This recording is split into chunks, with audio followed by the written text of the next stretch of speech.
જય જવાન જય કિસાન। વિડીયો સારો લાગે તો લાઈક ને ફોલો કરતા જજો। હારોહાર 5 જણાને શેર પણ કરતા જજો। અત્યારે ટ્રેન્ડ એવો હાલી રહ્યો છે ને કે જે સાધુ સંતો છે ને કે જેને સંસાર ત્યાગી અને હું તમને કહું ભગવો ધારણ કરી લીધો છે, તો એને અત્યારે હું તમને કહું રાજસત્તામાં આવવું છે। એને બધાને પોલિટિક્સમાં આવવું છે। એને કોઈના ધારાસભ્ય બનવું છે, કોઈના સાંસદ સભ્ય બનવું છે, એને બધાને એવું છે। અને જેને પ્રજાએ મત આપી અને જે લોકોને હું તમને કહું ધારાસભ્ય બનાવ્યા છે કે સાંસદ સભ્ય બનાવ્યા છે પ્રજાના સુખાકારી માટે, પ્રજાના સુશાસન માટે, એને પ્રજાના પ્રશ્નોનો ઉકેલ લાવવા માટે, તો અત્યારે એ લોકો બધાએ એવી રીતનું વિચારે છે કે ધર્મના નામે ધીંગાણું।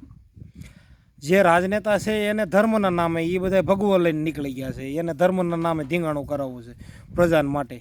અને જેને જે સંસાર ત્યાગીને જે હું તમને કહું સંત સાધુના માર્ગે ગયા છે એને લોકોને બધાને રાજકારણમાં આવવું છે। કોઈને નેતા બનવું છે ને કોઈને હું તમને કહું નેતા છે એને સાધુ સંત બનવું છે અને ભગવાનના નામે હું તમને કહું ધર્મના નામે પ્રજાને ધીંગાણું કરાવવું છે। આ રીતની રાજનીતિ છે। જ્યાં સુધી પ્રજા સમજશે નહીં ને કે આ લોકો હું રમત રમે છે એમ અંદરો અંદર, ત્યાં સુધી આ દેશ કોઈ દી સુખી થવાનો નથી, એ 100%ની ગેરંટી છે।